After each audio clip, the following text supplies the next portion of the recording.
What's going on, everybody, and welcome back to a brand new video on this channel. I know it's been a while since I've made another video. It's just I'm busy with school and some personal stuff, so I'm just creating videos as I find time for now. But in today's video, it's going to be a pretty quick, short, sort of overview and tutorial of the TOPSTEPX platform, which I think for anyone who's going to go and use TOPSTEP is to use their platform. And there are a couple of reasons why. I'm just going to go over them with you guys in this video.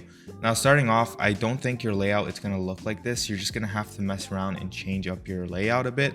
I'm not going to, like I said, it's not going to be a super in-depth video of TOPSTEPX platform. There are other YouTubers who have done that, so I'm just not going to do that. Instead, I want to kind of go over the little stuff that I do to make it simple for me to use this platform. But it's just like TradingView, so you can go ahead, change up your chart settings to whatever you like. Change up the colors and whatnot. So you also got your tools on the left hand side here, and just like TradingView, you can go into each one and star it and create yourself a favorites toolbar, which I just have my most used tools here. Now there are a couple new, stuff that you can do with the chart. You can chart buy or sell, like with the market buy or sell. You can set stop buys and limit sells. You can also like I said, go into your settings and do some other stuff. I don't know if TradingView has this. I haven't traded on TradingView in a while, but yeah, it's pretty cool that this is here. On your right hand side, you have your orders panel, but like I said, it might be a bit different, so you're just gonna have to rearrange it. But I have my orders panel here. I also have everything linked up to one color, so whenever it changes, everything here changes.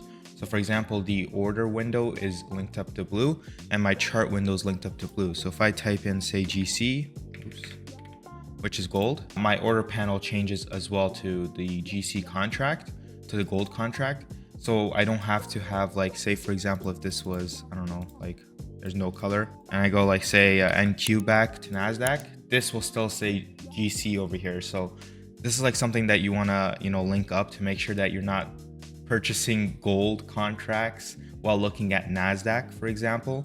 It's just something that I've made it simple for myself to kind of link up and make sure that everything's okay. So now if I go into NQ again or MNQ, my contract window will change. My contract window will change. I also have the time and sale here. I used to trade stocks, so like or options and stocks. So the time and sales is kind of like it just lets me know like how fast stuff is being traded at. So for example, we can see that someone's placed a position here, one contract at this time, or I mean at this price level, and it just shows me that okay, there's probably multiple buyers stepping in now, there's multiple sellers that are stepping in by just looking at the color. I just have it there. I don't really look at it that often, but sometimes I like to glance over when market opens, because there tends to be a lot of volume, and I just want to get like a gauge or an idea of what the market sentiment is. Down here I have my positions. You also have your accounts, positions, your orders, your trades and whatnot. I just have it under positions so I can know my current positions that I am in. I'm gonna repeat myself. This is my layout, so you're just gonna have to work around it. I also have the size pretty small. Like I know sometimes it's big, but like I place 1 or 2 positions, so I just have the window small because it's just one long position. After that, like I said, TradingView, you can star up your favorite time frames that you look at. You also have indicators. It's not going to be a lot of indicators, but all the main ones are here, like the moving average, the RSI, the VWAP, and etc, etc. I think on my chart I have the EMA and the VWAP. Now the other tools that TOPSTEPX has are their Trader Hub, which I guess shows economic events. I don't go on here, so I don't really look at this. Your performance stats, which like I said, I don't really look at this either. I guess it's here if you guys want to look at it. The other thing I do is I go into settings, and I they have copy trading risk settings. The first thing I always do is I set my risk settings.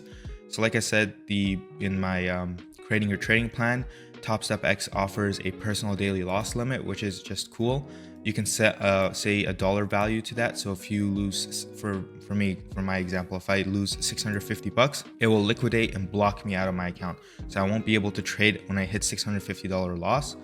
You can also set trade limits. So if you only trade say 3 times in a day, once you surpass the 3 trades, it will liquidate and block you out of your account, which is cool. Personal daily loss limit, personal daily profit target, I don't set that because you kind of already should have an idea of where you want to hit, but I also don't want to be blocked out, if that gets hit. Say if there's momentum going into your favor and TP gets hit, it'll liquidate and block you and potentially make you lose out on some of that extra profits. But that's only if you're an advanced or intermediate trader that you should not have this set, because you can gauge the direction and the volume of the market very well. Like, if for example, if you're an advanced trader and there's volume pushing into your direction, you could squeeze a bit more profits where it's not going to be greedy, it's going to be calculated.